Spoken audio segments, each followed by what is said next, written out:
Hey Al, I am back again to tell you about my Project 4 topic, which would be the Boston Tea Party. So just to get us started, I will give you basically what the Boston Tea Party is. So it was basically a bunch of people who live in Boston went to a meeting and they decided to go onto a ship full of tea, dressed up as Mohawk Indians, and push it all into the Boston harbor as a protest. And that's exactly what they did. On December 16th, 1773. Yeah. And to be exact, it was 342 chests. That's a lot of chests. So the decision was made at the Old South House meeting, which took place a few blocks away from Griffin's Wharf, which is where the three ships carrying the tea were docked. And those three ships were the Dartmouth, the Beaver, like the animal, and Eleanor, and the Eleanor, yeah.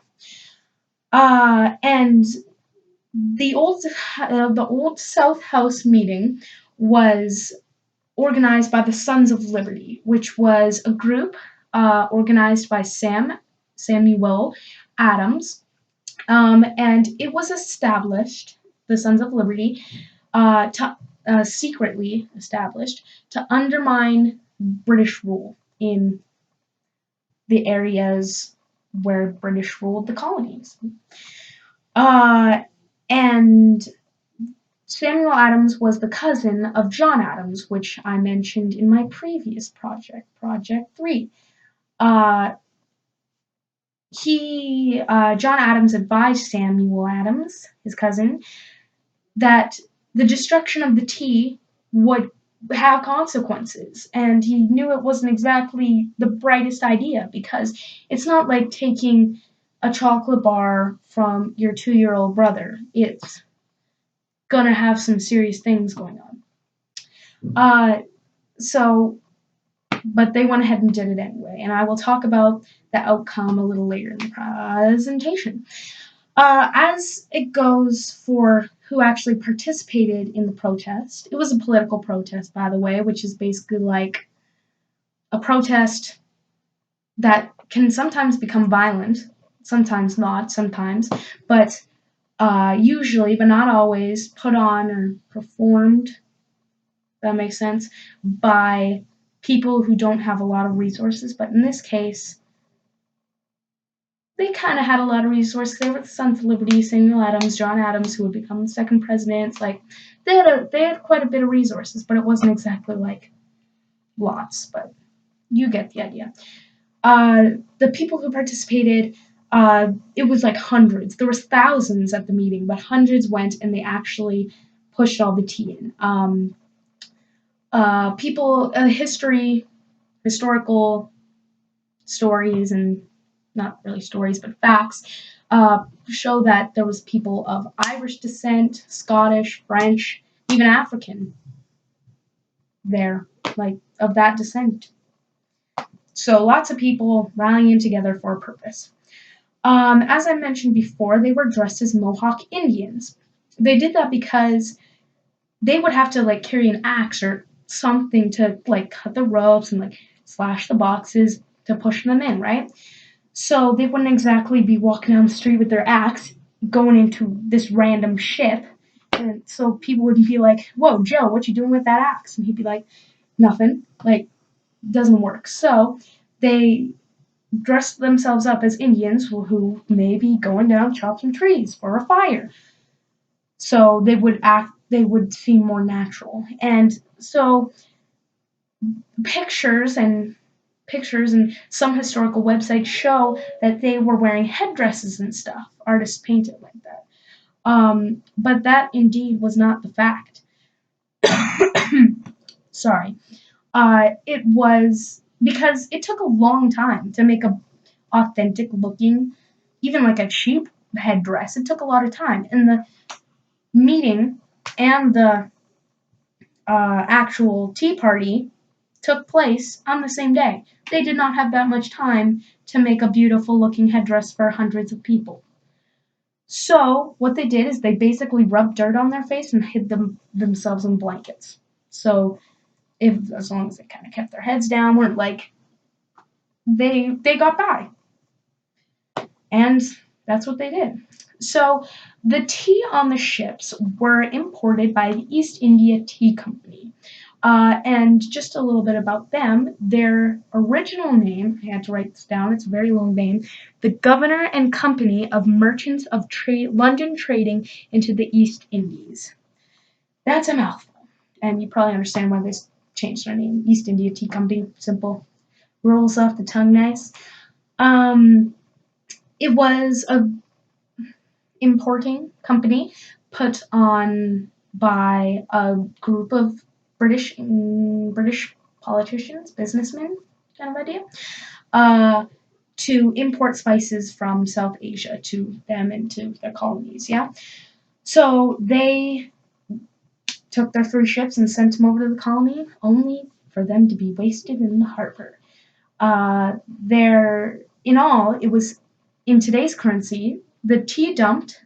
There was $700,000 of tea sitting at the bottom of the harbor. It's messed up. That was 46 tons of tea. That would have brewed 18,523,000 cups of tea.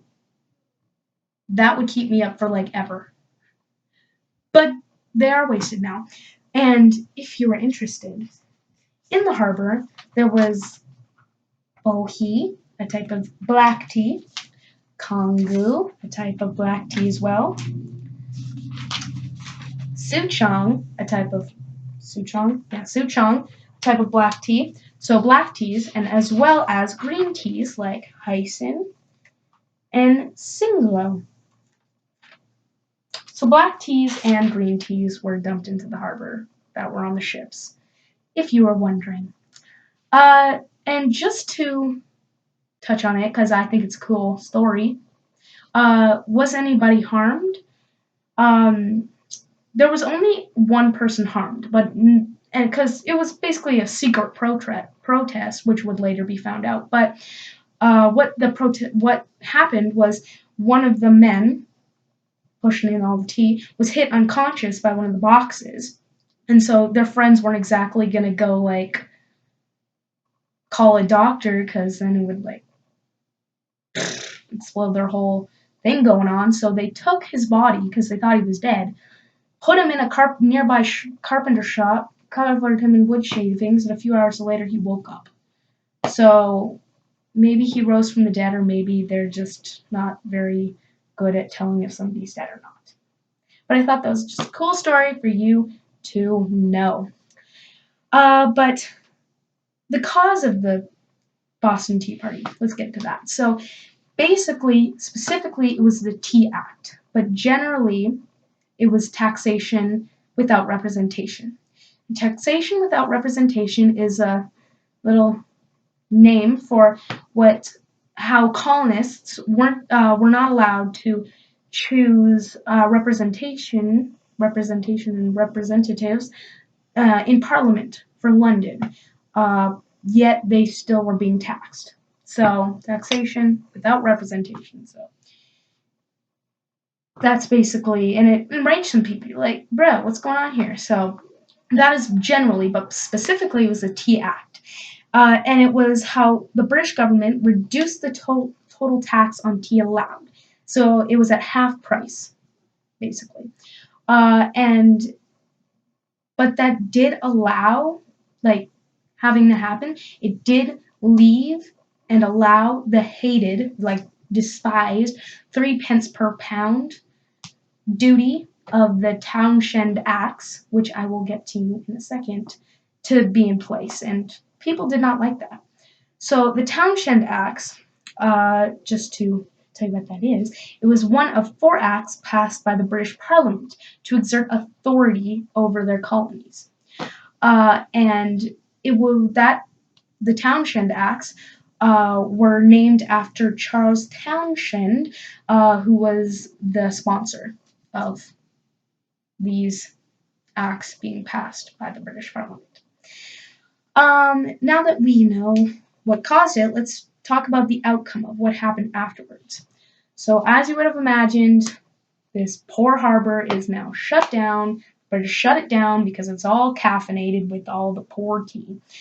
And this made people upset, and they couldn't really go fishing no more. Like their water was poisoned, the harbor was poisoned. So the British also implemented the Boston Port Act, not the Tea Act anymore, the Boston Port Act, and that was part of the Intolerable Acts, which was the first act, Boston Port Act, uh, of 5 acts, I believe, um, that was put in place until the East India Company paid for all their poor tea dumped in the harbor because poor guys were blamed on them. And so they had to pay for it. But and that created a lot of hardship for people, like because the Boston Port Act, it was not good. So for the people of Boston, so the outcomes, it wasn't exactly as John Adams stated. There was going to be consequences. These were the consequences. Yeah, I don't know what they were expecting. Happy Rainbows agreement? No, this is what happened. Now, you might have heard of the Boston Massacre. You probably have. And I'm just going to talk about the connection between the Boston Tea Party and the Boston Massacre. So, the Boston Massacre was a protesting mob that threw rocks at people. Clever. And that killed 5 people. I mean, it's not a lot, but it's still killing 5 people. So, massacre, there you go. To get killed by hitting by rocks. Like, ow. But yeah, you get what it is. The Boston Massacre led, it. People got freaked out and they were like, "Oh my god!" And these killing of the 5 people, it's not a good thing. And they were just kind of scared and they were like, "What do we do?" And this led the Parliament to repeal the Townshend Acts, as I mentioned before. And that decision led to violent incidents, right? And so Townshend Acts were part of the Tea Act, which was the cause of the Boston Tea Party. So it's all connected in one big spider web by Spider-Man. So I hope you enjoyed my presentation about the Boston Tea Party. Thanks for watching.